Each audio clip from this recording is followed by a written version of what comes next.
Bonjour à toutes et à tous et bienvenue dans ce coin comics numéro 4. Aujourd'hui, on va parler d'Iron Man générique.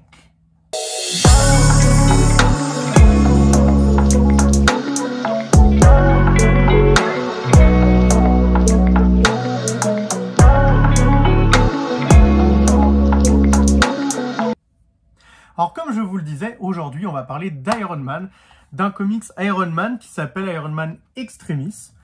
Pourquoi j'ai envie de vous parler d'Iron Man? Alors d'abord parce que c'est la première vidéo où on parle de Marvel. Et pour parler de Marvel, je voulais commencer avec un comics qui, pareil, est plutôt simple d'appréhension pour quelqu'un qui n'a jamais lu de comics et qui aime beaucoup les films. Parce que ce comics Iron Man, globalement, il vous regroupe le premier film et le troisième en un comics qui, en plus, est relativement court.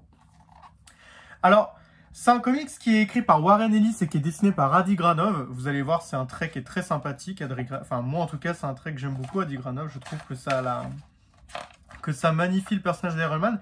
Il faut savoir que Iron Man, malgré ce qu'on peut penser, parce que pour beaucoup de gens, c'est un personnage très connu, populaire, stylé, classe, qu'on a vu au cinéma.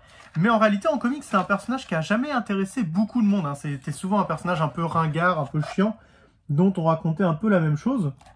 Alors, il y a eu quelques bons runs, mais c'était vraiment très rare.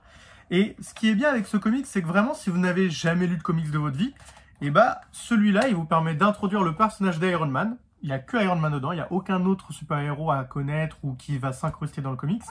Vous allez voir du coup le côté extrémiste, donc si vous avez vu Iron Man 3, vous savez de quoi ça parle normalement à peu près. Et vous allez aussi voir du coup l'origin story d'Iron Man dedans, comme vous pouvez le voir. On va voir la célèbre armure grise avec laquelle il sort des cavernes afghanes. Donc vraiment, c'est vraiment très sympa. Regardez, hop, vous reconnaissez quelques petits passages du film. C'est vraiment un très très bon comics. Vraiment, les planches d'Adi Granov magnifient le personnage d'Iron Man comme rarement j'ai pu le voir. C'est vraiment un comics très sympa pour débuter les comics Marvel. En plus, c'est un comics qui est dans la collection Must Have. Donc comme vous pouvez le voir, il y a un grand bandeau géant doré pour vous dire que c'est un comics Must Have. Alors, moi, à l'époque où je les achetais, les Must Have, ils étaient à 15 €. Alors, je crois qu'ils ont augmenté. Je pense que celui-là, il est à 16, si je dis pas de bêtises. Il est peut-être un peu plus cher, faudra vérifier. En tout cas, vraiment, c'est un investissement qui vaut le coup. C'est un super cadeau pour quelqu'un qui kiffe les films Marvel et qui kiffe Iron Man. Parce que vous allez retrouver complètement le personnage, déjà d'Iron Man, de Tony Stark. Et surtout, vous allez reconnaître pas mal de choses. C'est-à-dire que c'est pas comme d'autres comics où parfois vous les lisez et vous vous dites « Ah, mais ça a rien à voir avec le film que j'ai lu, il ressemble pas au personnage que je connais. » Là, vraiment, c'est le comics qui dépeint le mieux l'Iron Man que vous avez vu dans les films. C'est un Iron Man, badass, stylé, avec une armure qui ressemble à très portrait au film. D'ailleurs, il me semble que Adi Granov a participé au concept art du premier film. Donc, vraiment, c'est du tout bon, c'est à lire, c'est un indispensable pour moi quand on aime Iron Man. En plus, dans cette édition, c'est sympa, vous avez quelques bonus comme des crayonnés qui vous montrent comment Adi Granov a travaillé pour les planches. Vous avez quelques autres, vous voyez, vous avez vraiment des pages de recherche pour le personnage. Donc vraiment, c'est un comics très sympathique à lire. Un super sympa à offrir à quelqu'un qui aime le perso.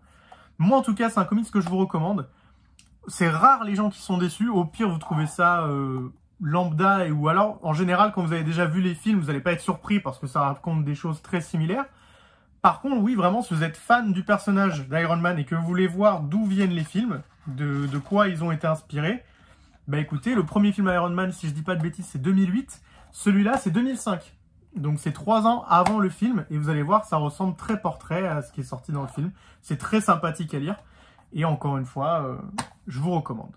Merci d'avoir regardé cette vidéo encore une fois. J'espère que cette recommandation d'Iron Man vous sera utile, que ça vous aura permis d'offrir un cadeau à quelqu'un, ou même vous de débuter les comics parce que vous aimez bien Iron Man et vous ne saviez pas par quoi commencer. Extremis, très sympa. Sur ce, on se dit à la prochaine. On va parler probablement d'autres choses que Marvel parce que, comme vous pouvez le voir derrière moi, c'est pas ma spécialité Marvel non plus, ou si c'est ma spécialité, c'est dans un univers qui s'appelle Ultimate. En tout cas, merci d'avoir regardé cette vidéo. Je vous souhaite de bonnes lectures et on se dit à la prochaine. Tchuss!